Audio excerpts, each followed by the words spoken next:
Excellent work. Your father would be proud of you. Having already interrogated the guests, Detective O'Reilly is now discussing the murder with the staff members as they leave the party. It would be best if you don't interfere.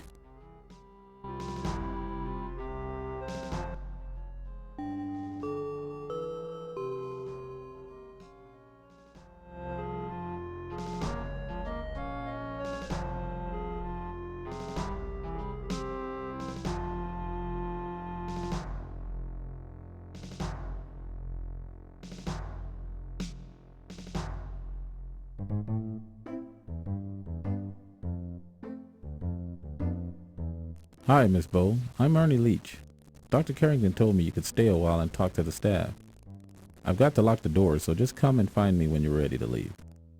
Dr. C also has a key, but you don't want to bother him about that. Thank you, Mr. Leach. Just be careful where you go.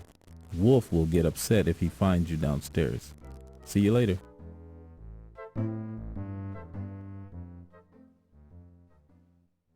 Did you manage to learn anything from your interviews, Detective O'Reilly?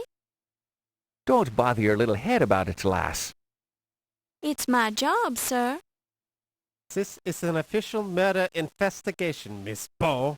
Do not be interfering. Oh, I don't mean to interfere. I just want to know what's going on. Any leads so far? Dr. Carter died as the result of someone sticking a gift shop dagger in his chest. What more do you need to know? Well, for one thing, who did it? Someone who didn't like him, that's my guess. Brilliant deduction. If you think that you can do better. I can try. Oh, wunderbar. Now we've got the amateurs involved. I may not be a detective, but I'm terribly clever. I've solved murders before. Just stay out of me way, lass, and don't destroy the evidence. Certainly not. Yeah. Humph.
A typical light-hearted painting by anonymous Bosch called A Heartwarming Story, depicting dead humans being... Feels like a painting by anonymous Bosch, who is known for the distinctive texture of his canvases, among other things. Feels like a...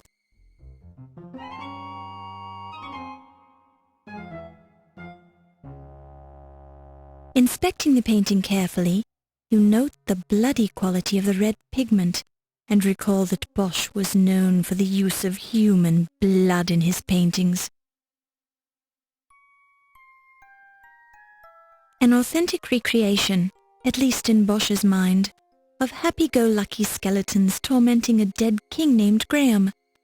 They appear to have stolen a key from the king, which one of... An authentic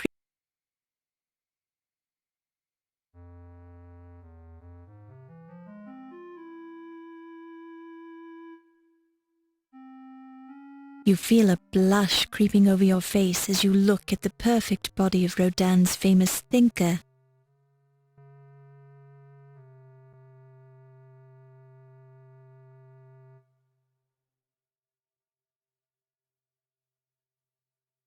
Thank you for coming to see me, Olympia. This is very nice of you. You're very welcome, my dear. What can I do for you? Oh, you see, I found this strange bone, and I said to myself, if anyone can tell you what this is, it would be Olympia. A bone, you say? How fascinating. Where did you find it? I found it right here in the museum. Here it is, Doctor. Now, let me see. Ha ha! Yvette, you silly girl. This is a chicken bone. It is? Yes, of course. For it is still greasy. You got this at dinner, didn't you? Oh, you have caught me, Olympia. I was playing the little joke on you. You are a funny girl, Yvette, but I am quite fond of you. Olympia, we are the good friends, no? I have the problem I wish to talk to you about.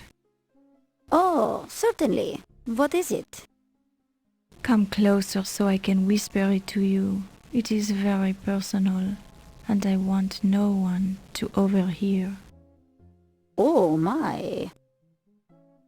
Oh, my. Oh, my.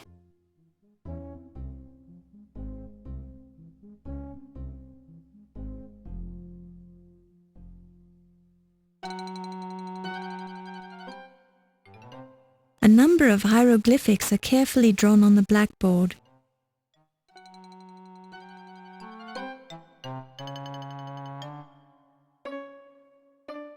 It's Barney, Olympia's pet cobra. What an interesting array of books. Some of the titles include Hide Preservation Techniques, The Care and Feeding of Domestic Beetles, How to Raise and Train Rats, Modern Bone Scraping. The giant lizards are displaying some rather uncivilized behavior.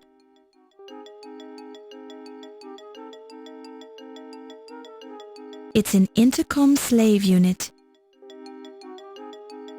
The cloth seems to be covering something up.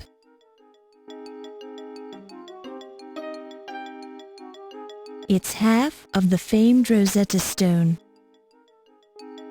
It's half... Don't touch it. You don't know where it's been.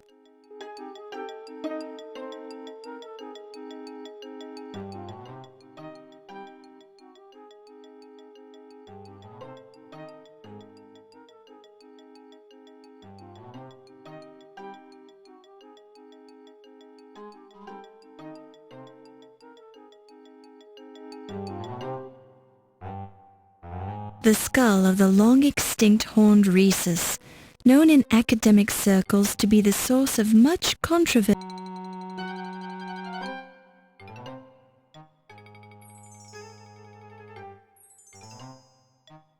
A number of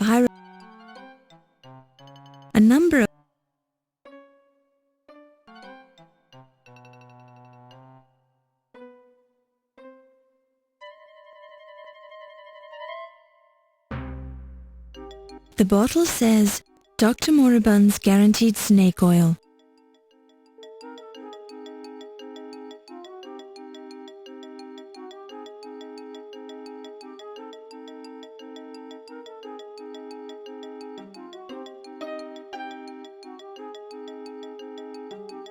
Good evening, Miss Bo. Oh, you startled me. Good. It gets the blood flowing, doesn't it? Well, I suppose so. I see we're looking at my snake oil. Well, I was just looking around. I'm sure you meant no harm. What's the snake oil for, anyway? It repels snakes, of course. Comes in handy when I'm working in the basement. I lost a load of Egyptian cobras down there a few weeks ago, and I occasionally come across one of those little darlings. Those snakes always want to bite me, but I'm sure they don't mean anything by it. It's just their way. They get nervous very easily, you know. Normally, I love to watch them kill things. My Barney will kill anything he can sink his teeth into. Charming. Well, I'd like to chat some more, but I've got to rush off and meet that young Steve fellow. He promised to show me his scars. See you later.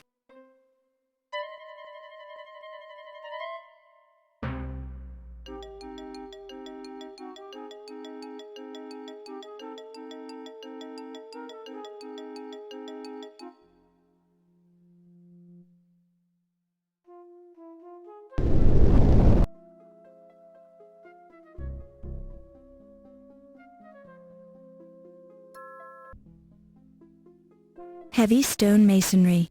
Each block must weigh hundreds of pounds. Looks aren't everything.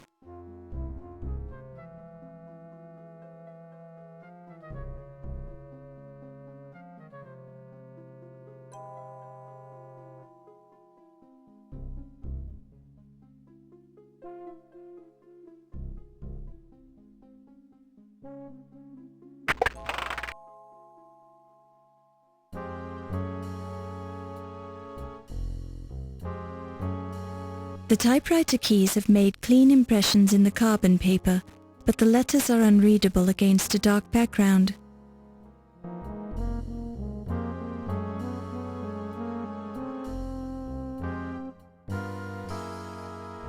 You pick it up and place it in your purse.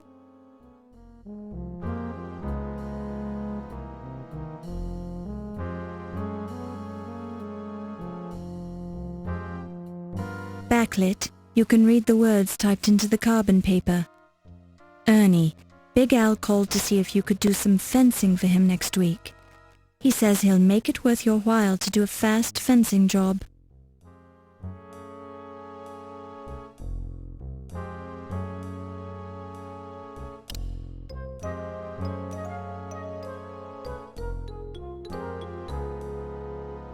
A paper cutter with a sharp blade.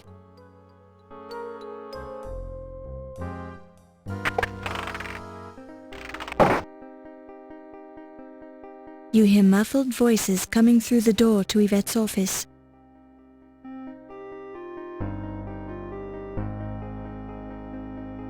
Come a little closer, Monsieur Nazir. I am wanting to show you something. And what would that be, Miss Delacroix? Look at the palm of my hand. It is a lovely palm, to be sure. But what am I supposed to see? You see this line, monsieur? It is my love line. My goodness, Miss Delacroix. It goes all the way up your arm and disappears up your sleeve. Would you like to see where it ends up, Ramses? Have you ever been to Paris, Ramses? No, I can't say I ever have. Then you have never seen the Eiffel Tower? No. Well, by all means, let me show you. Miss Delacroix, please. I'm a married man. Oh, dear. Have you forgotten who let you into the museum, Ramses? Have you forgotten who showed you the secret room for your little ceremonies? You haven't, have you? No, I haven't, but... Then you will let me give you the grand tour of the tower, no? We'll have to go somewhere else. I don't feel safe here. Lead the way, monsieur.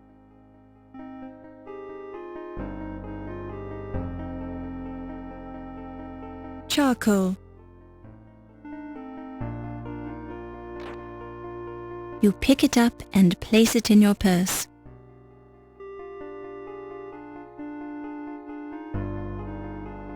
A notepad made of good quality paper. There's an imprint on the paper from the previous message written on the pad, but it's too faint to read.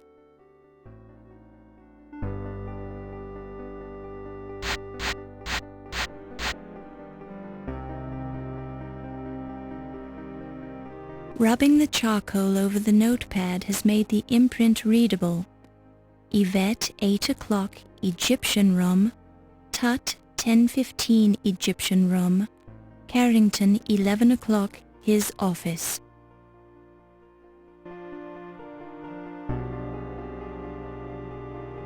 Don't touch it. It's the latest thing in office telecommunications technology. An intercom master unit. You touch the intercom unit, completely missing the button.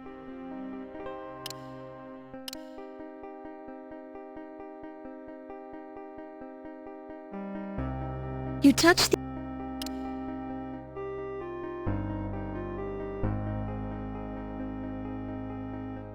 intercom crackles and you overhear a conversation.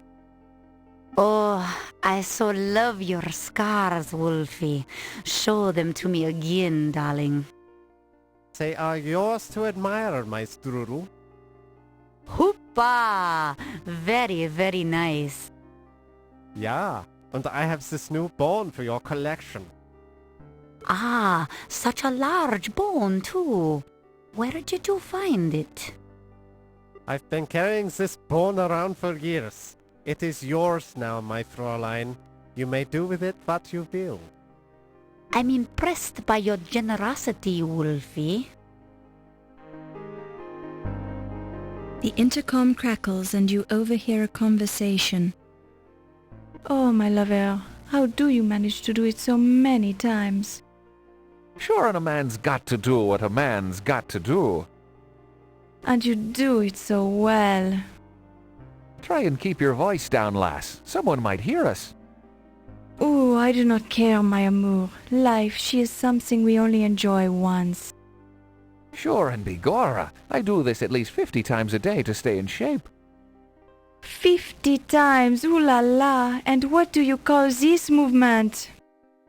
Sit-ups, lass. I also do 50 push-ups each day, then I run a few miles.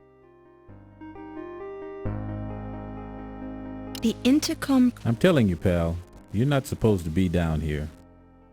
Nothing poisonal, Mac, but Archie said I could scope the place out. Well, he didn't say anything to me about it. Neither did Mr. Hamlick. And he's the chief of security. It's okay, Mac. Don't get used britches in an uproar. Trust me. I'd only trust you about as far as I can throw you.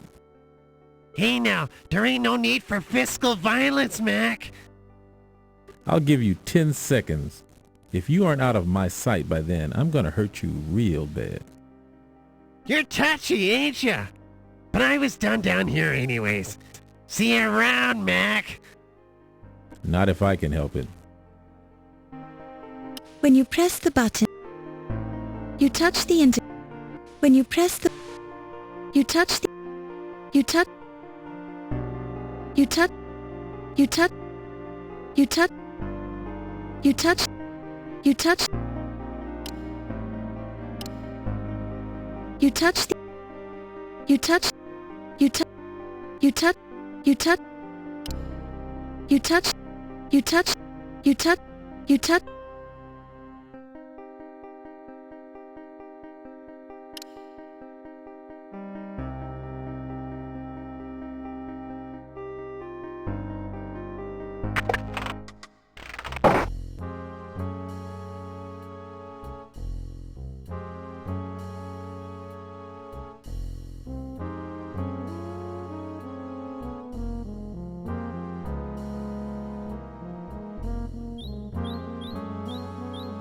You pick it up and...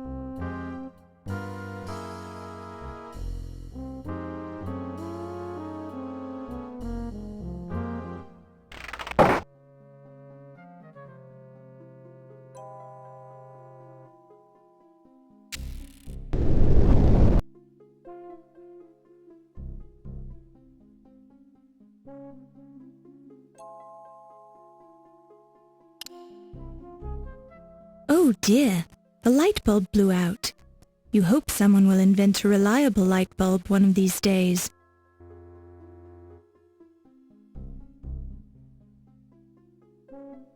While this is an interesting...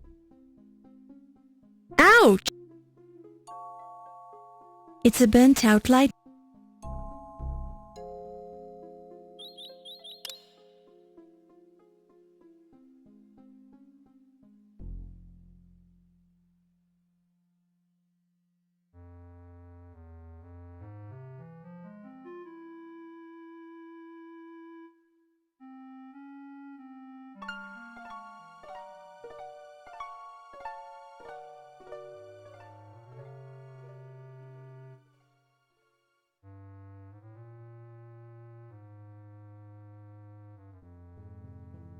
The glass covering the alcove is marked with the words, "For emergency use only."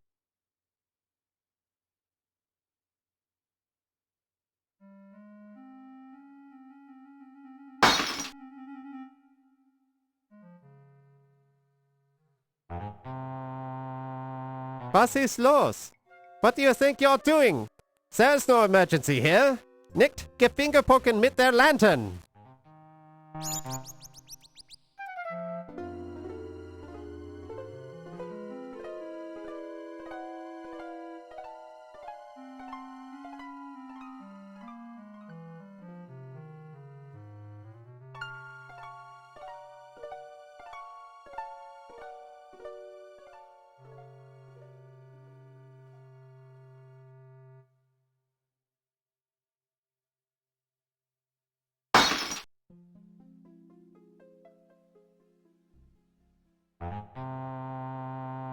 Was ist los?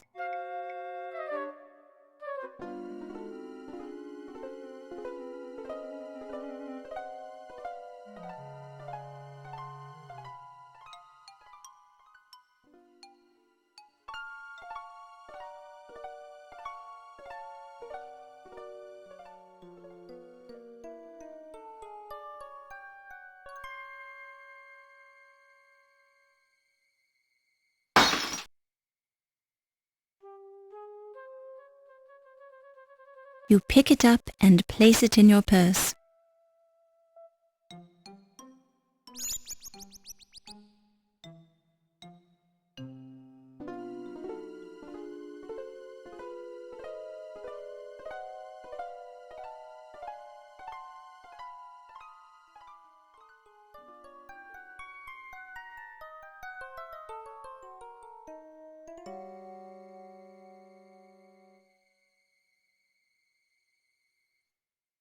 You hear muffled voices coming through the door to Yvette's.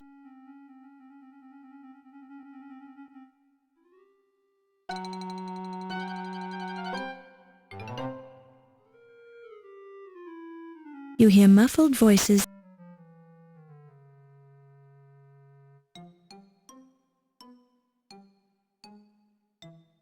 Well, lass, we've known each other a long time, and I'm not ready to get married yet. But I know one thing for sure. I love you. Oh, my great detective, this feeling, it is mutual. Just be keeping in mind that I'd have to kill you if I ever found out you were sleeping with someone else. What? Oh, you are to be making the little joke, no? Your sense of humor, it is magnifique. I've already had one bad marriage, and it won't happen again. It's been a long time since I've been able to trust anyone as much as I trust you. This is very flattering, my love. I am never to be knowing someone like you either. You are so good and so kind. Well, I try, lass. I try. It's not easy being a cop in this town. The place is lousy with criminals, even in the police force. Oh no, how terrible. Sure, and it's a hard thing when a cop goes bad. I've seen it happen. A cop spends years fighting crime and watching the hoods get rich while he risks his life to make just a few bucks. The first time a cop takes a bribe, it bothers him. Oh, but then it gets easier. You are such a strong man, my Ryan. You would never be accepting the payoff, no? Sure, and I'm shocked that you'd even say such a thing, Yvette. I'm sorry, my love. I should have known better. You'll have to show me how sorry you are. Kiss me. Gladly, my love. How can I resist?